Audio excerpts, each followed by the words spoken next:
And now, Virgin Most Powerful Radio is pleased to present Hands-On Apologetics with renowned Catholic author and apologist, Gary Michuta.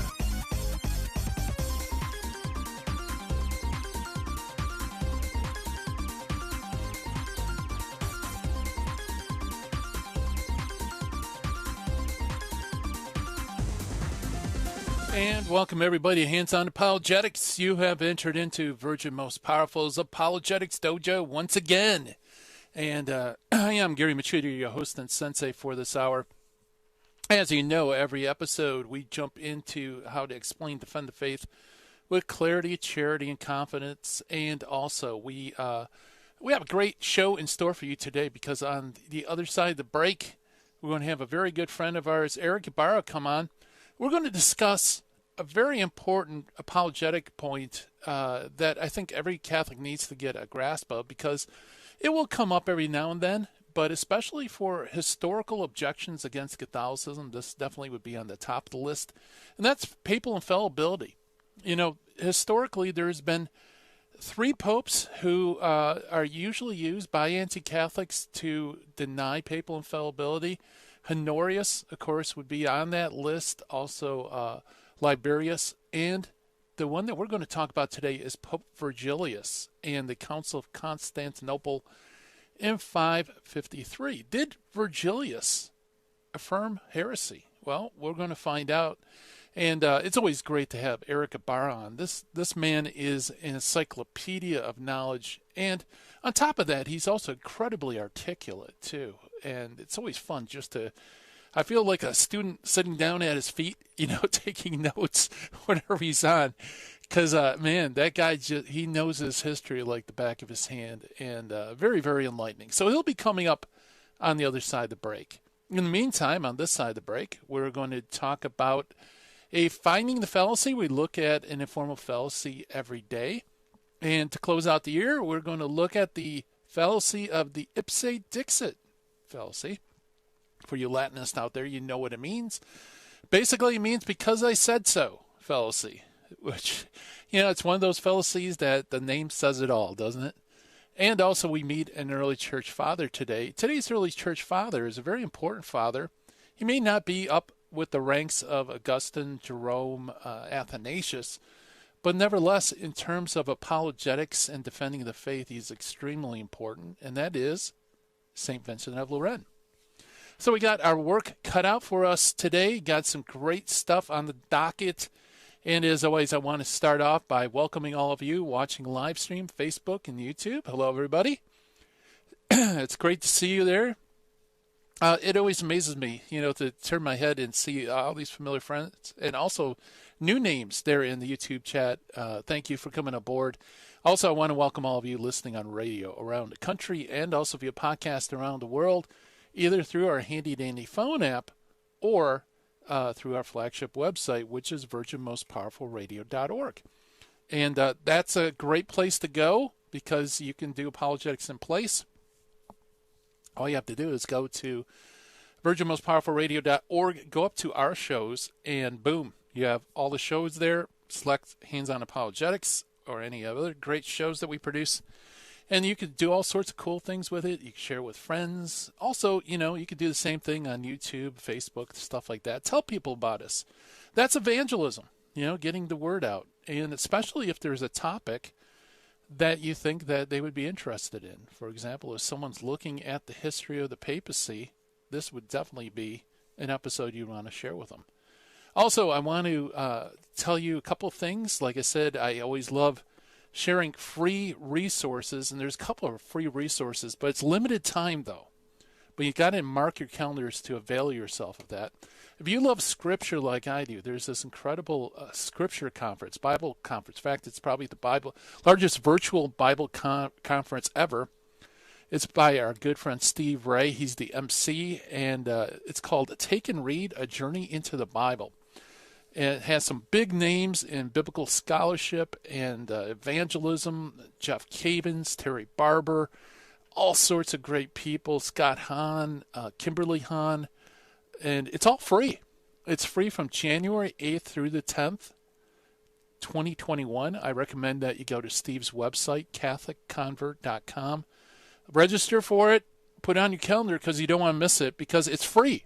You can watch all these talks, get fortified, get some great equipment for apologetics and evangelism, and go out. But, once the conference is over, it's over. So you would have to go through a paywall to access it. But it's free, so do it.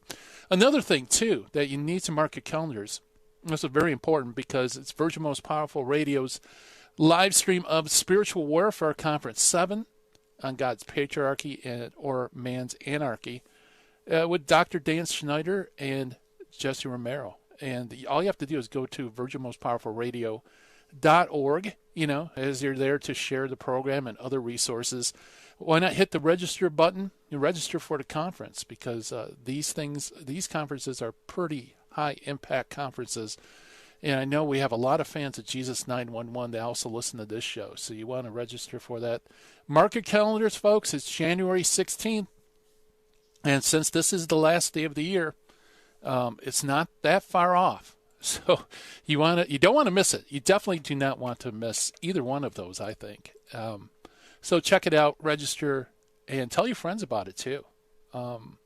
Okay, so without further ado, why don't we jump to the Ipse Dixit fallacy? I include this because it's pretty straightforward, but we want it to be complete. But we've all encountered the Ipse Dixit fallacy. Parents use it all the time. When you don't give any evidence or reasons for a particular position, you just say it's true because I say so. That's about it. So do you have this in apologetics? Well, I don't know. Luther actually committed this a couple of times. He's told his followers that if anybody asks why he added the word alone to Romans 3:28, he says, tell him Dr. Luther says so. So that would be Ipse Dixit. Just basically a flat-out appeal to authority. So very, very simple one to know, and I don't know how handy it is, but nevertheless, I want to be complete for our year. We're ending 2020. I want to make sure I get as many informal fallacies in as I can. All right, so let's jump to the Meet the Early Church Father for today, who is St. Vincent of Lerins, who died sometime before AD 450. It's interesting because we call him St. Vincent of Lerins, but actually the one who canonized him was Cardinal Baronius, of all people, the historian. He entered St. Vincent's name into the Roman martyrology that he was commissioned to prepare. And other people, like Tillemont, expressed some doubts as to whether or not the cardinal had sufficient grounds to do that.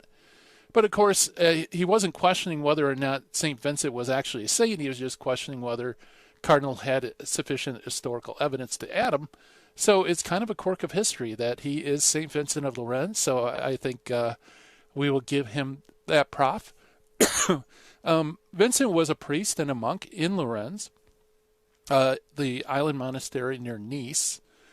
He is known as the author of 3 works, the Objections, an anti-Augustinian work, now lost, but against which Prosper of Aquitaine wrote one of his 4 Augustine responses. He's probably best known for his surviving work, the Comminatoria, or the Comminatorium, that which we'll talk about in a couple seconds. And also there is a manuscript that's attributed to St. Vincent of Lerins, which is a group of passages from Augustine's work dealing with the Trinity and the Incarnation, designed largely to use against Nestorius. So Jurgen's Faith of the Early Fathers says it is not entirely incredible that Vincent should have made use of Augustine as is exhibited in the excerpts, if he appears through his objections and his comminatoria as Augustine's opponent in respect to his doctrine of grace. In other words, St. Vincent appears to have been a semi-Pelagian and therefore was against some of St. Augustine's teachings on grace. So Jurgens is basically saying the fact that he collected these excerpts from Augustine isn't really outside the realm of possibility, because he basically is collecting it for the work on the Trinity and Incarnation. But talking about the Comminatoria, Vincent's Commendatoria, which he translates, it can be translated notebooks in this instance, has not come down to us in its entirety, and it's not entirely certain why it hasn't. Certainly the Commendatoria was written originally in 2 books, but the second one was lost. Genadinius says that before Vincent had an opportunity to publish the work, the second book was stolen, and he being tired and worn out and disheartened too much so to rewrite the entire second book, he made an outline of it from memory, which was published along with the first book. So this explanation, however, does not fit the work that we have today.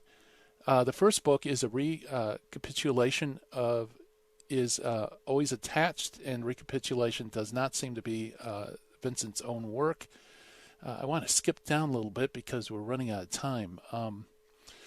Another interesting thing with the Commendatoria is that we said that St. Vincent of Lerins had semi-Pelagian tendencies. He had some problems with grace.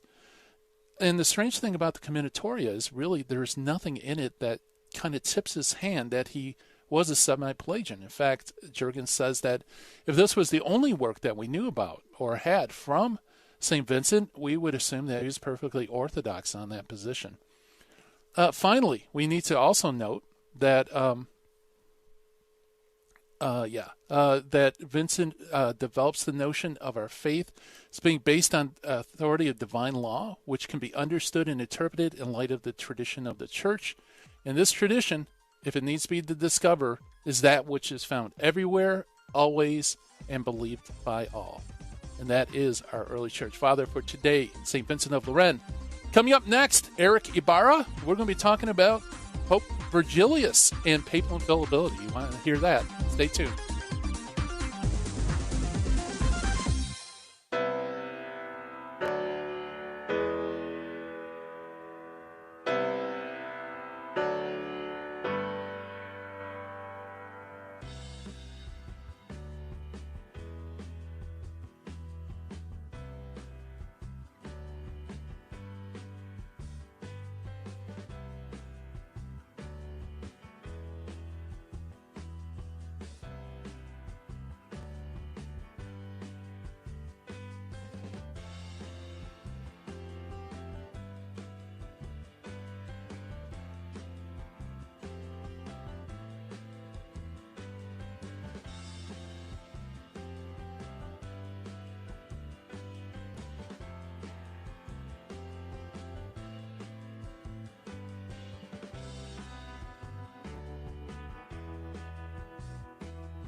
Did you know my mom's gonna have a baby? She is? Will it be a boy? Or will it be a girl? We don't know yet, but we heard the heartbeat and my dad said this is gonna be someone very special. You mean like being a president? Or maybe a doctor. Well, probably maybe like a singer or dancer, I think. Hello, my name is Marianne Koharski. I'm the director of Pro-Life Across America. We know that every baby is a miracle and has the potential to do great things.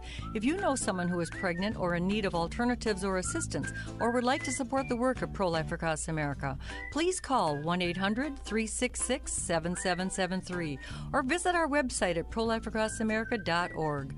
Pro-Life Across America is non-political and totally educational. Pro-Life Across America, the Billboard people. This is Terry Barber. I want to thank you for your support here at Virgin Most Powerful Radio. Here's an easy way to do it. If you're going to sell or buy a house, call Real Estate for Life, 877-543-3871, because they're going to get you a Christ-centered agent to purchase your home or to sell your home. And at the close of escrow, a portion of his commission goes right back to Virgin Most Powerful Radio. Call 877-543-3871. Thank you so much for your support. Now, back to Hands-on Apologetics with Gary Machuda. If you'd like to join the conversation, call 888-526-2151. Here's Gary. And welcome back, everybody, to Hands-on Apologetics. And as we're getting Erick Ybarra on the phone, I want to remind you that today is the last day of the year. And for those who are hoping to do a last-minute donation to help offset taxes. I want to remind you, if you want to support Virgin Most Powerful Radio, please do. This is a great time to do it. This is your chance to claim a charitable tax deduction for 2020, and we appreciate your support. I know you already support us with prayers and also sharing with friends, because we've been growing by leaps and bounds. But if you're looking for a tax-deductible donation, then this is the time to do it, folks. Also, I want to remind you, too, if you use smile.amazon.com, also you can sign up to give funds from all your purchases on Amazon throughout the year that will go, a small portion of it actually goes to support our ministry. So, and it's painless, doesn't cost you a penny, but it does help us quite a bit. And so please do that as well. As we're getting Erick ready, we're going to be talking about papal infallibility. And generally, there's always 3 popes that are brought up in apologetics that are said to have violated papal infallibility. This has been known for hundreds of years as Pope Honorius, Pope Liberius, and Pope Vigilius. Now, Honorius, there's a lot of information on. I think most people in apologetics are familiar with him. The other 2 is easy to get mixed up, especially since they sound familiar, Liberius and Vigilius. So when we get Erick on the phone, we're going to be talking about Pope Vigilius and the Council of Constantinople. In the meantime, I actually was going to do this after the new year, but since we have a little bit of time, I want to give some book recommendations, because there's been a lot of great books that have come out that, quite frankly, I think every apologist ought to have on their bookshelf. And you've listened to the authors here on this show. So I want to share this with you. Like I said, I think if you don't have this on your bookshelf, these books, you have a big hole in your resources. First recommend I want to give is John DeRosa, One Less God Than You. It's put out by Catholic Answers Press. This is an amazing book. My only regret is that it wasn't printed 10 years earlier, because this would have been a gold mine for resources. The new atheism had and still does survive on cliche thinking. And there's these little cliches that atheists will throw out that will really kind of throw people for a loop, because there's such oddball objections. So what John DeRosa did, by the way, John DeRosa is the purveyor of classicaltheism.com, and that's another one if you want to. Here's a great free resource. If you're online right now, do a bookmark to classicaltheism.com, because he has some great cutting-edge scholarship, theistic scholarship. And basically what he does is he goes through a lot of the cliches, those things that kind of throw people for a loop, the flying spaghetti monster stuff, but also more scientists are atheist. I can't believe in God because of science. I'm just flipping through here really quick. How can I believe in, how can the God of the Bible be believable if he's an evil maniac? Really crazy stuff. But nevertheless, this is such a great resource, because you just pull it off your shelf and you have a ready-made response. And what I love about John's technique in this book is he trains you to ask questions and get them to think critically about their cliches, and then he destroys them, And so it's a very, very effective apologetic. So it's One Less God Than You. It's put out by Catholic Answers Press. I would put this on my book recommend list. Another one, too, and this is a recent book, is by Carlo Broussard. He's been on the show a number of times. We were doing a series on this. It's called Purgatory is for Real. And here's the cover of the book. Fantastic book. There are lots of books on purgatory. A lot of them are more piety-driven, right? Because it's more like stories from the saints who visited purgatory, things like that, which is fine and good. But it's not effective for apologetics. If you're talking to a Protestant or a non-believer, they're just not going to accept that kind of evidence. So what you need something that's more fact-based, more biblical-based, And that's what Carlo Broussard does in this book. It's a fantastic book. As you can see, it's not very thick, right? It's just your ordinary size book.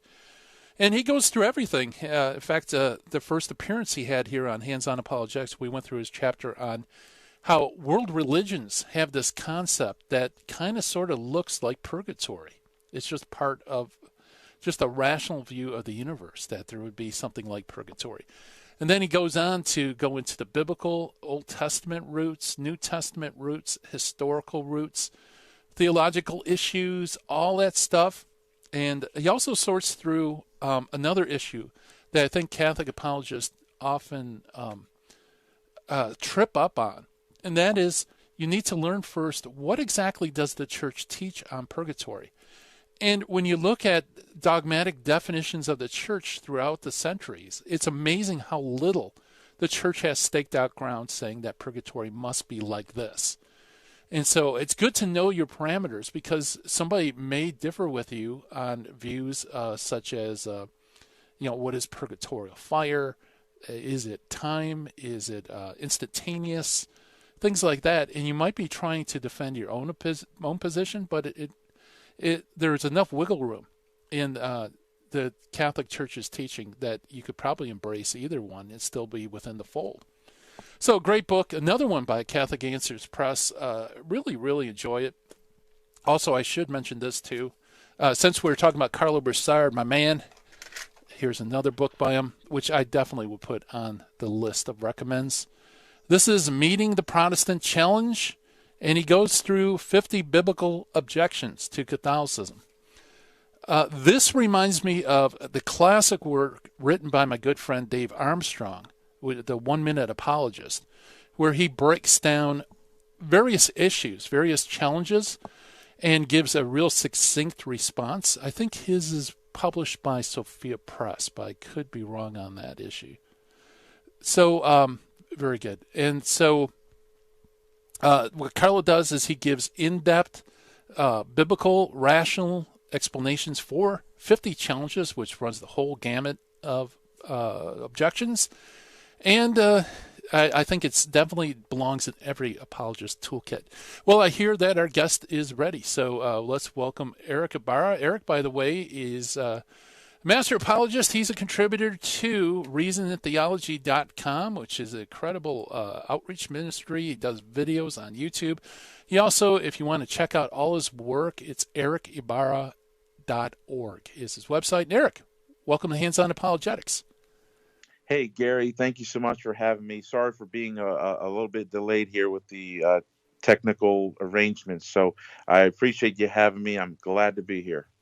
Oh, no problem. We're glad to have you on. So, yeah, I kind of set it up.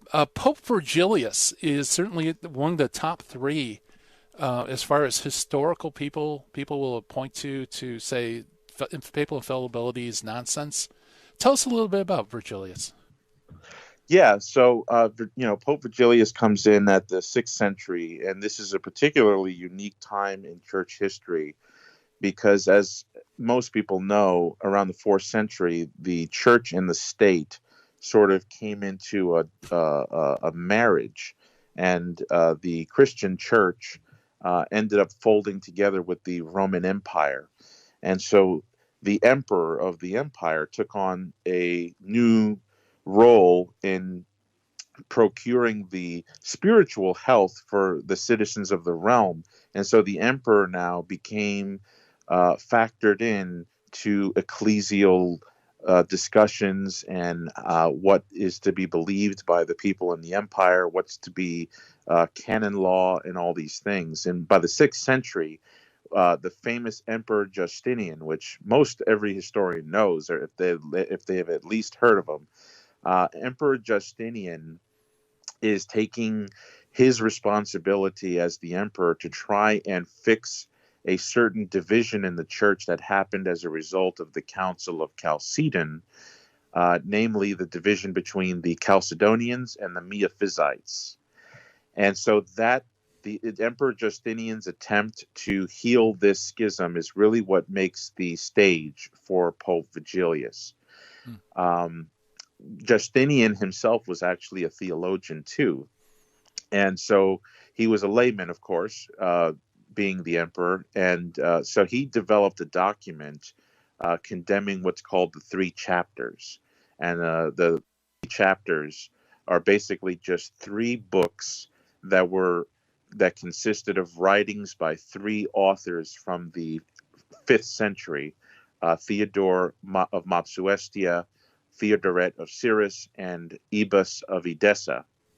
And the idea was, if he could write a document condemning the three chapters, then that would be sort of like an olive branch to the Miaphysites, to show that the Chalcedonians were actually not as heretical as they thought they were, because the Miaphysites thought the three chapters was what the Chalcedonians believed in.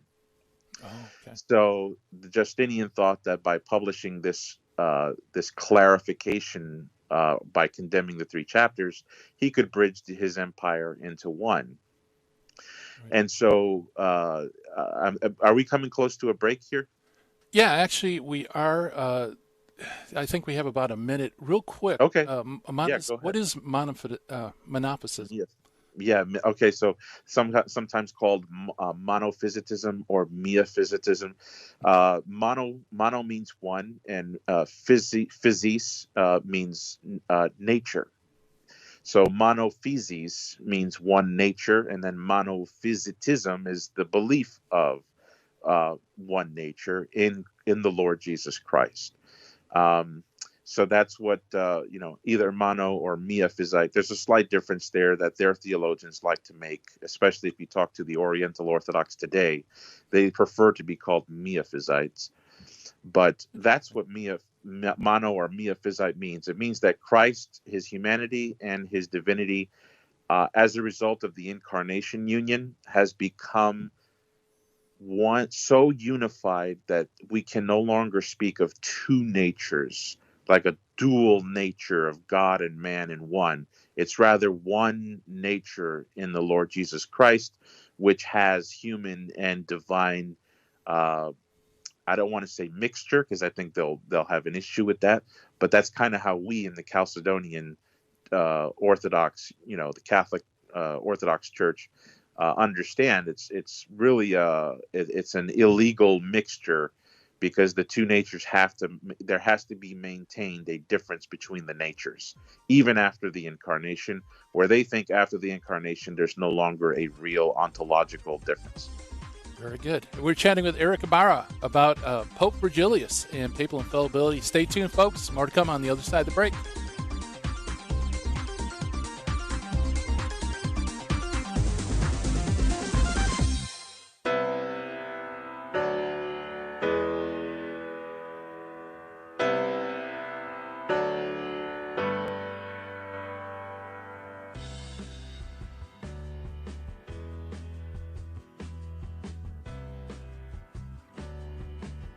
Help the Helpless, a Minnesota St. Paul nonprofit organization chaired by Father of Tyr and volunteers, is humbly asking you for your kind support to help the poor and the handicapped children in India and Ecuador. Through financial support from the Help of the Helpless benefactors, the children are provided with clothing, food, education, shelter, and the teachings of the Catholic Church. The mission is to help children thrive and become self-sufficient young adults leading productive lives. We also provide aid to poor families in Ecuador with food baskets, medicines, medical assistance, and help with funeral needs for the deceased. The work in India is done by Father Antonio's organization, St. Mary's. In Ecuador, the work is being done by the Servant Sisters of the Home of Mother. You can call us at 877-762-8857. To learn more, please visit our website, www.helpthehelpless.org. God bless you.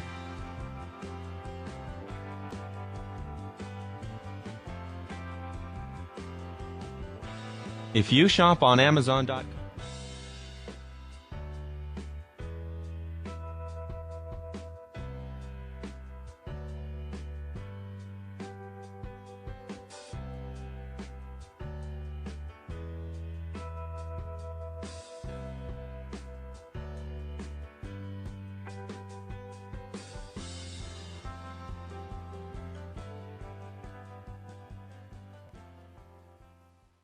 Buying or selling your home or your business property? This is Terry Barber. Real Estate for Life underwrites the Terry and Jesse Show. And they can connect you to one of 900 pro-life real estate agents around the world. And when they receive their referral fee, they will give 80% of it to a pro-life organization. Wow! That's 80%! realestateforlife.org, 877-LIFE-US1. This is Jesse Romero. You're listening to Hands-On Apologetics with Gary Machuda on Virgin Most Powerful Radio. And welcome back, everybody. We're chatting with Erick Ybarra of erickybarra.org. Also, you can check out his contributions with reasonandtheology.com. Some great stuff there. So, Erick, so Justinian condemns the three chapters, these three works, and so now let me get this straight. These three works were thought to be approved by the Chalcedonian faction? That's right. Yeah, there were Chalcedonians in the West, especially, who thought that those writings were okay, that they were not filled with any erroneous teaching. However, they were, and so the Chalcedonians did not think that these writings were orthodox because of their own merits, but mainly because of who they were. Theodoret of Cyrus and Ebus of Edessa had been pronounced orthodox at the Council of Chalcedon, so they were seen as right-believing Christians. So their writings were just thought to be orthodox by virtue of the fact of who they were and how the council accepted them. However, upon deeper examination, it came about that these were writings that they wrote before they were at the Council of Chalcedon, and where they confessed the orthodox teaching on Christ. So they had wrote things before the council that were actually wrong. But when they appeared at the council, they admitted that they needed to jump on board with the Chalcedonian definition. Okay. So Justinian was technically correct in finding these particular writings as filled with heretical content. And the Chalcedonians that didn't want to condemn it, they were more looking at the names and thinking, well, they must mean the right thing because they were Orthodox when they were at the Council of Chalcedon. So there was a bit of a confusion there, but in the long haul, what sets the stage for the Vigilius event is that Justinian wants to make the condemnation universally official. So in order to do that, what do you have to do? Well, you have to go to the Pope of Rome and get him to sign off on the condemnation of the three chapters. However, Vigilius was not cooperating, so he actually had Vigilius taken by force from Rome, put him on a ship towards Constantinople, where he was under house arrest in the Chancery of Constantinople for the next 9 years. Wow. So, yes, it was quite a time. And so the Eastern Patriarchs wanted to make sure that the Pope was going to go along with it before they put their signatures down as well. With enough threat, pain, and persuasion, Vigilius, when he was in Constantinople, finally gave in and said, okay, I see that these writings they don't match what Chalcedon really taught. And so I think it's okay. He thought it was okay to issue the condemnation. Okay. And so when he did that, he was not violating the faith at all. And but the Western bishops, they thought that he was condemning the Council of Chalcedon by doing that.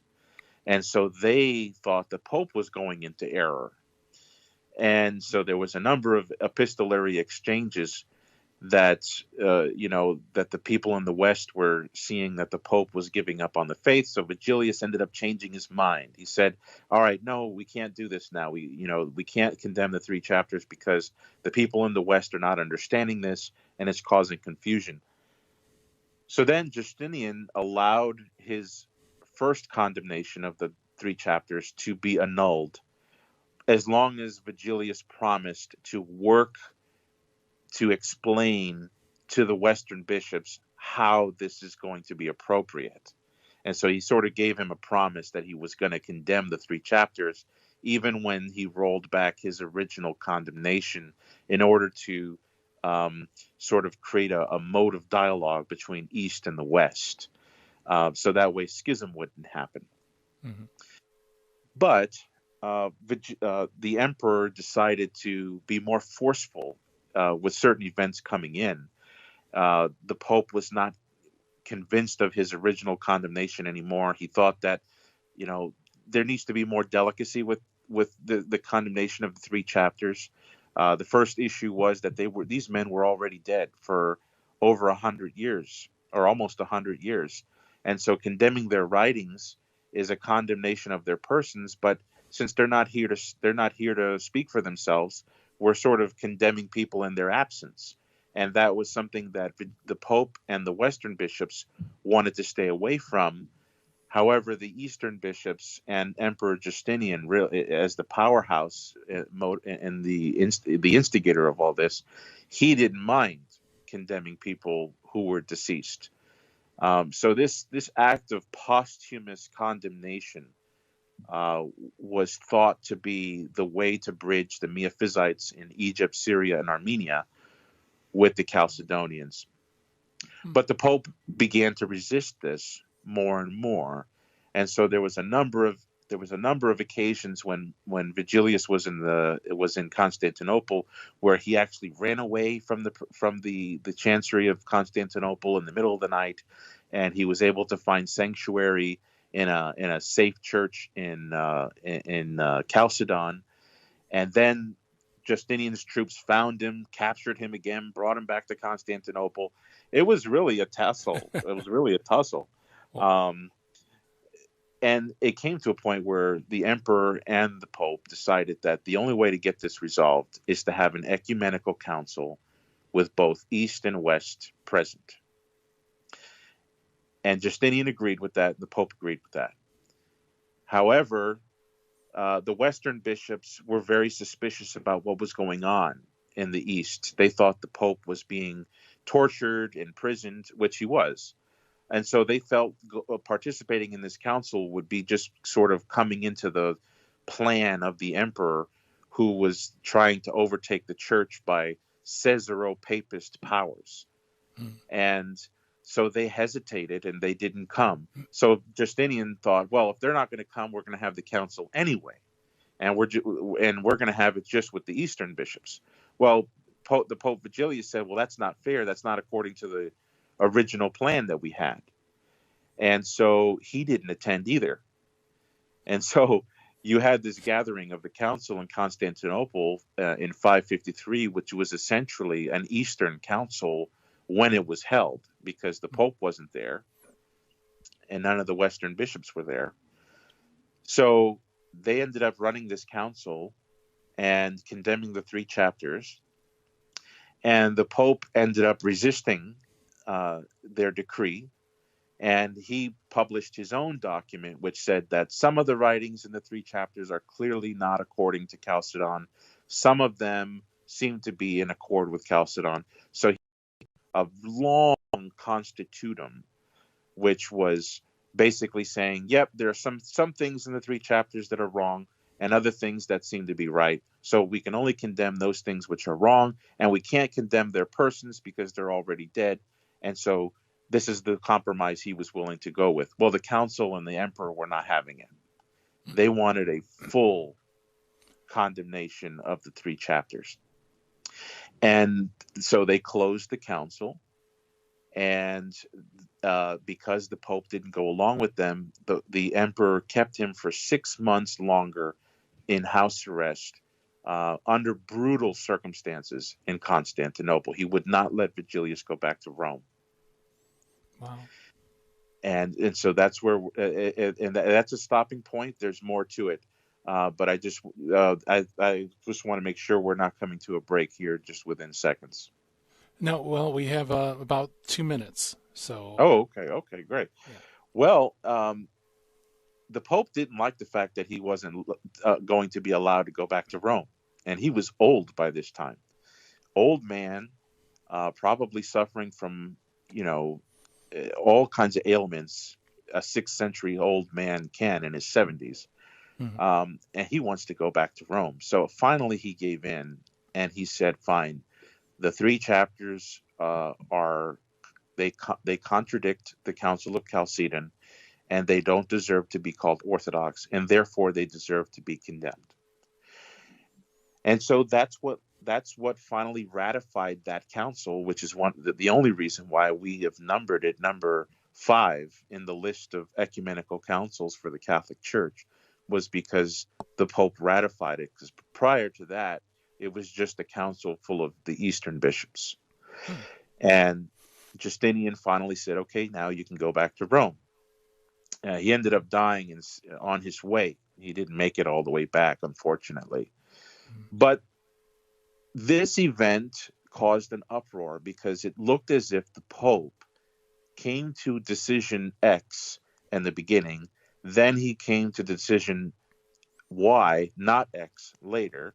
Then he went back to X, and then was a qualified X, and then finally he came all the way back to his original position. So it almost appears as the Pope sort of shilly-shallied. He went from one doctrinal position to another, and therefore there was an inconsistency or a contradiction in the use of papal authority under the pontificate of Vigilius.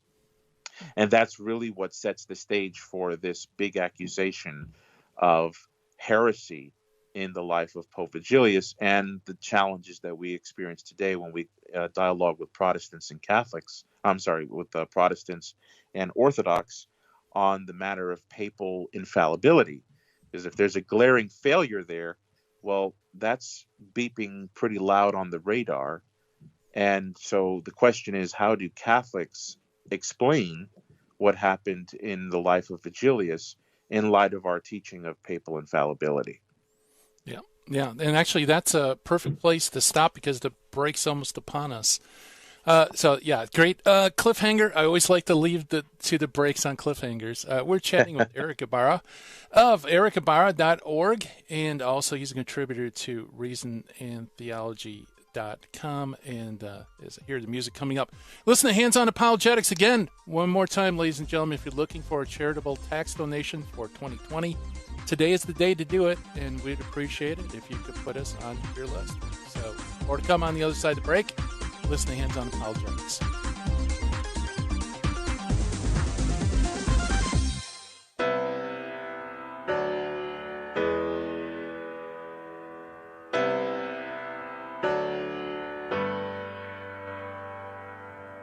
Welcome, Daniel. You're on the line. What's on your mind, brother? Hi, I just wanted to share a testimony about Virgin Most Powerful Radio. I had a buddy at work who, he's a lukewarm Catholic guy, and I wanted him to start listening to the Terry and Jesse show, so I kept telling him to download the app, and he kept putting me off. So one day, I grabbed his phone, and I downloaded the app for him. I went on vacation, and I kept telling him to listen to it. He was kind of put me off. I came back from vacation. He comes to my cubicle, and he says to me, "Hey, man, I've been listening to Terry and Jesse's show, and it's great." And it's made a big impact in his life. The guy, he's going to weekly adoration a couple times a week. He goes to the Mass in the mornings. And, he's an on-fire Catholic, and he promotes the Terry and Jesse show on the Virgin Most Powerful Radio. Daniel, what a testimony. And I want to encourage our listeners to get those cards by going to virginmostpowerfulradio.org and do what Daniel's doing. Go out and spread the faith by inviting people to listen to Virgin Most Powerful. Daniel, thanks for your testimony, brother. God love you. You're welcome.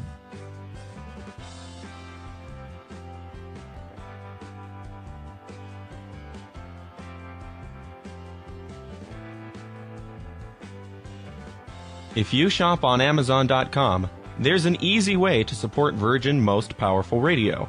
Just visit smile.amazon.com and type in Catholic Resource Center under the desired charity. Now, when you log into your Amazon account and purchase products, a portion of it will automatically go to support Virgin Most Powerful Radio at no cost to you. Thanks in advance for supporting CRC and VMPR, and may God richly bless you and your family.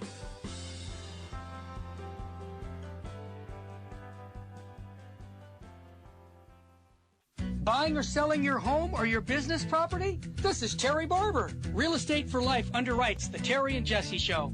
And they can connect you to one of 900 pro-life real estate agents around the world. And when they receive their referral fee, they will give 80% of it to a pro-life organization.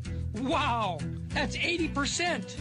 realestateforlife.org, 877-LIFE-US1. Now, back to Hands-On Apologetics with Gary Machuda. If you'd like to join the conversation, call 888-526-2151. Here's Gary. And welcome back, everybody. We're chatting with Erick Ybarra about Pope Vigilius and the 3 chapters. And Erick, we come up to the point where, well, how exactly do we break this apart and show whether or not it's applicable to papal infallibility? Yeah, Gary, that's a good question. So the first thing to say is to look at the stage in its fuller bird's eye view perspective. This is the emperor using his imperial authority to dictate the church. So right off the bat, that's the canvas we're working with. Mm-hmm. So under that aegis, the Pope and the bishops are not really operating under the pure liberty of their own initiative. And so that has to be kind of the general context, because papal actions like ex cathedra decrees or ratification of councils cannot be under duress or coercion from external authorities against the will of the Pope. And so any decrees that get performed under torture, being imprisoned, being threatened for his well-being, or anything like that, all of those decrees are ipso facto null and void, because they don't originate from the free will of the Pope, or any bishop for that matter.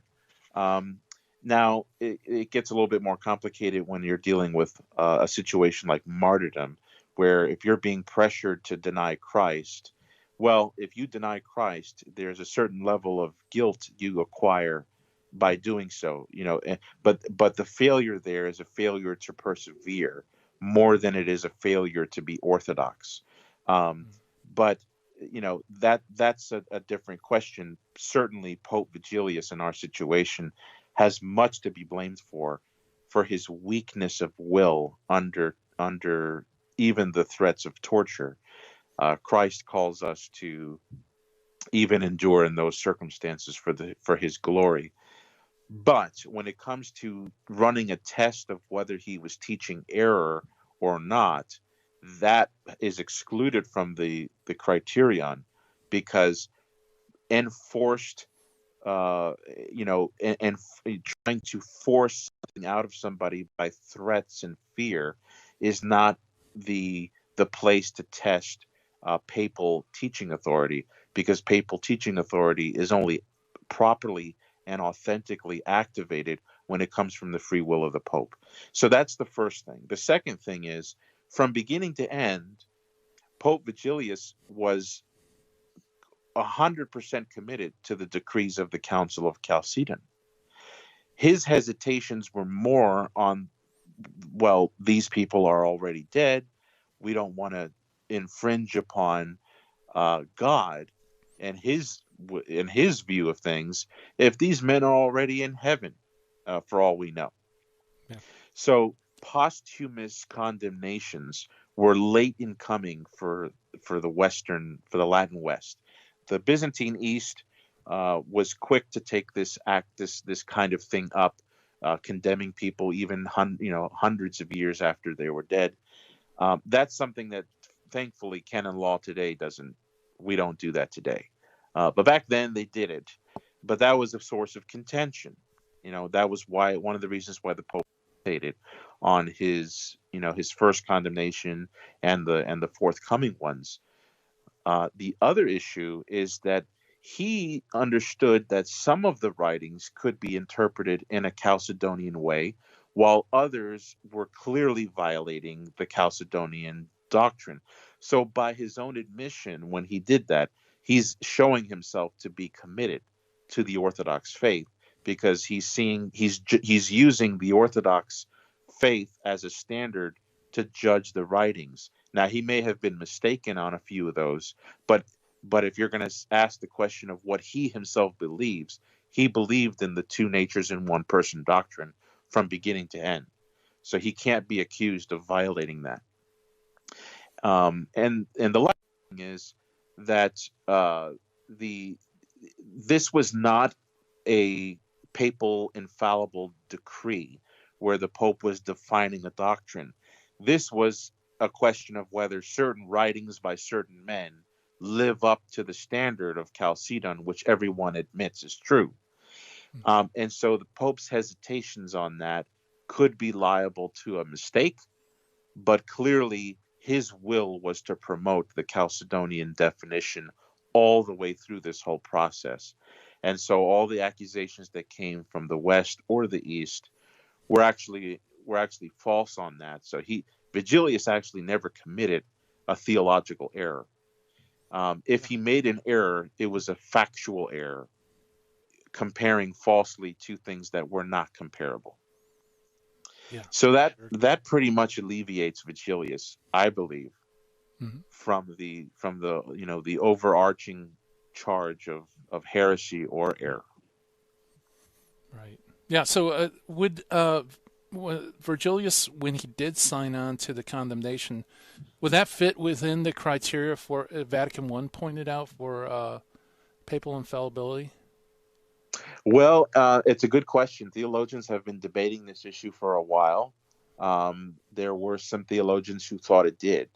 They were actually those who contested the Pastor Eternus in 1870, and it really falls upon a subtle distinction between what can be infallible formally and what could be infallible by way of secondary object, like a factual.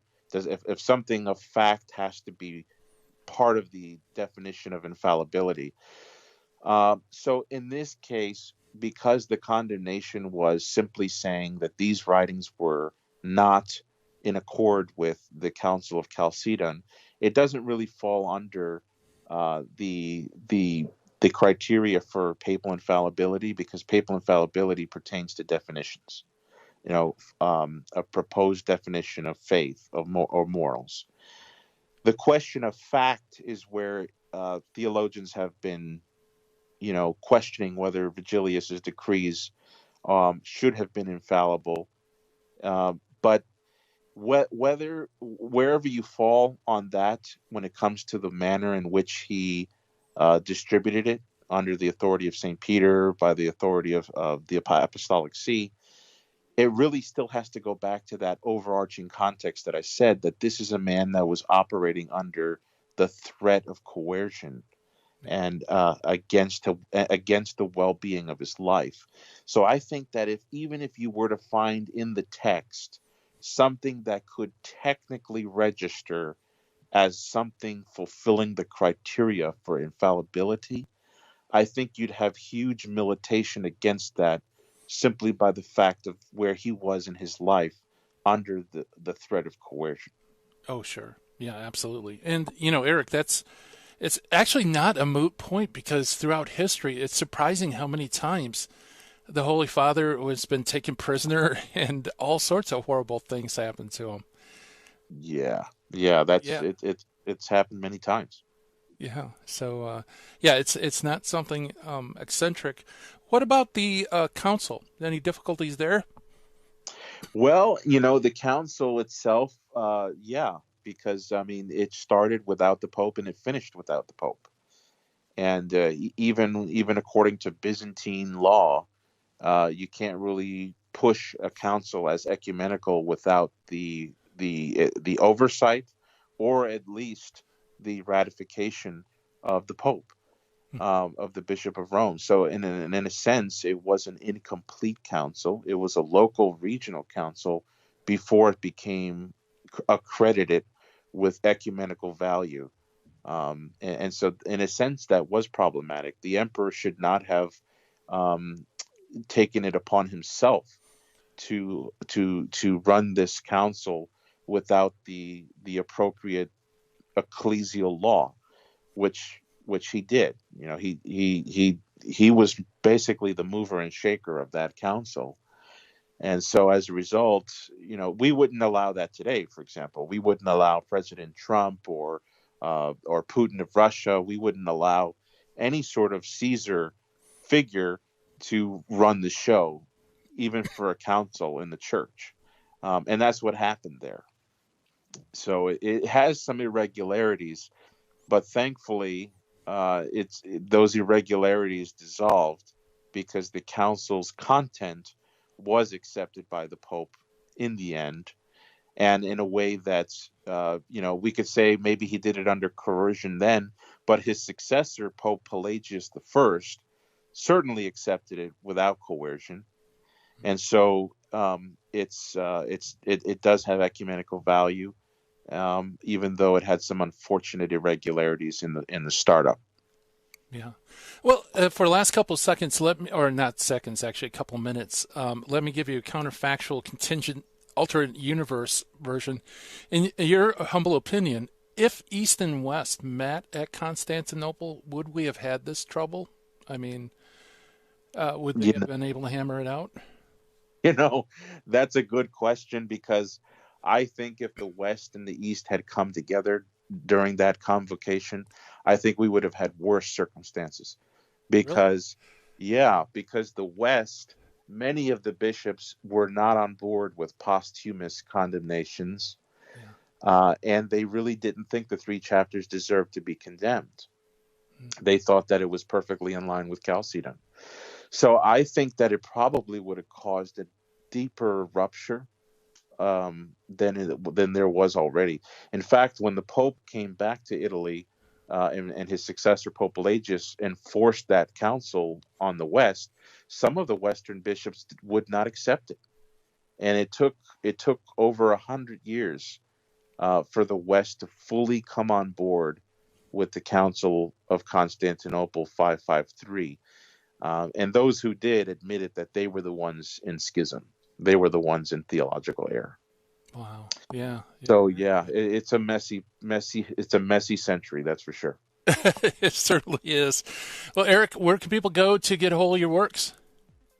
So I appear on Reason and Theology YouTube channel, and then you could also go to erickybarra.org for articles and updates. And other than that, I have nowhere else. Just reach me out on those 2 venues.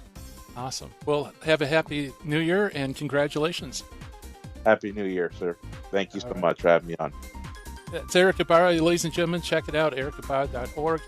Man, it's already time to shut down the Midwest Command Center for one final time, 2020, and turn off the dojo lights. Thank you so much for listening in. And coming up next, we have Terry and Jesse Show with Terry and Jesse. You don't want to miss it. Thank you so much for listening, and God willing, we'll talk again in 2021. Bye-bye, everybody.